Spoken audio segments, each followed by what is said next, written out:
చూడండి దైవ చిత్తం ఎలాగుంటుందో.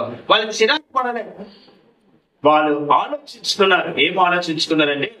ఈ 2 అప్పముల తినడం వల్ల మనమేమి బతికేము, ఎలాగా మనము చనిపోతాం. ఎందుకో పెద్ద ఆయన ఏదో అడిగాడు కదా, ఈ 2టిని ఏం చేద్దాం అనుకున్నారు? 3 చేద్దాం అనుకున్నారు. ఇది ఒక కోణంలో ఆలోచిస్తే. 2వ కోణంలో ఆలోచిస్తే ఏలియాని ఎవరు పంపించారు? దేవుడు మరి ఎందుకు పంపించాడు? సరే, అప్పటికి ఆ ప్రాంతాలు ఎవరున్నాయి దీనికి తెలియదా? ఇప్పుడు ప్రభా అక్కడ చూస్తే ఆహారం లేదు, అక్కడే ఆకలితో అలమటిస్తున్నారు అందరు కూడా. నువ్వు ఇప్పుడు అక్కడికి వెళ్ళబట్టి యోనా చేసినట్టుగా నినేవేకి వెళ్ళదా అంటే తరిశిస్తున్నట్టు ఉందన్నమాట. అన్నాడు ఏలియా? అనలేదు. చూడండి దైవ చిత్తము. ప్రభు వెళ్ళమన్నాడు, వెళ్ళిపోయిందే. దేవుడు వాక్యానికి విధేయత చూపించినప్పుడు నీ కన్నులకు ఆశ్చర్య కార్యాలు చేస్తాడు దేవుడు. హల్లెలూయా.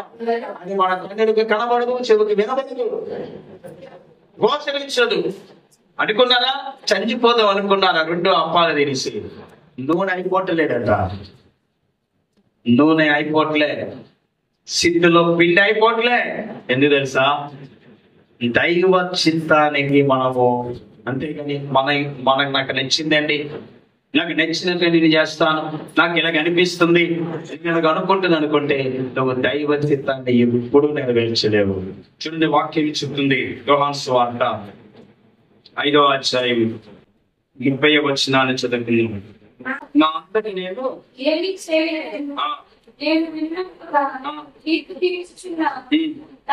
నన్ను పంపిన వాడి చిత్తం ప్రకారం కానీ నా ఇష్ట ప్రకారము. ఇది ఇలా మనం ఉండగలుగుతామా?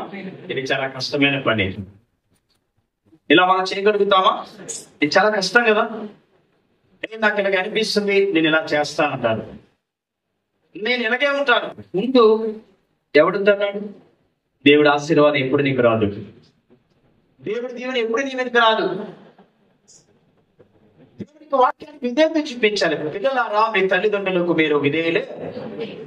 పిల్లలు ఏం చేయాలి? తల్లిదండ్రులు విధేయత చూపించాలి. ఓ భార్య నీ భర్తకు విధేయురాలే ఉండమన్నాడు. ఓ భర్త నీ భార్యను ప్రేమించమని చెప్పాడు. దేవుడు చెప్పాడు చేయాలి. నా ఇష్టం కాదు. ఈరోజు చాలా మంది ఎలాగో నా ఇష్టమేంటి అంటారు, నా డబ్బు నా ఇష్టం అని అంటారు. కానీ దావీదు ఏమన్నాడు తెలుసా? దావీదు ఏమంటాడంటే, నీవిచ్చిన దాంట్లో నుండే నేను నీకు ఇస్తానన్నాడు, కానీ ఇది నాది నాలే. దైవ చిత్తమని తెలుసుకున్నవాడు, నాకు ఈ బలం ఉంది కాబట్టి ఈరోజు నేను బతికాను తెలుసా నీకు? నాకు ఈ జ్ఞానం ఉంది కాబట్టి నేను ఈరోజు ఇంత సంపాదిస్తున్నాను తెలుసా నీకు? నాది నేను కాదు, దేవుడి కృప, దేవుడి పరికరము. దేవుడు నాకు ఇచ్చిన ఆయుష్లో నుండి నేను దేవుడి దగ్గరికి రాగలుగుతున్నాను. దేవుడు నాకు ఇచ్చిన ఈవుల బట్టి దేవుడికి నేను ఇవ్వగలుగుతున్నాను. అందుకే నా ఇష్టం కాదు. చాలా సందర్భాల్లో నా ఇష్టం అంటారు. నా ఇష్టము అక్కడ ఉందా బైబిల్లో 30లో, నా ఇష్ట ప్రకారము చేయగలను కనుక నా తీర్పు న్యాయమైనది. ఏమన్నది అక్కడ? నేను నన్ను పంపినవాడు నన్ను పంపినవాడు.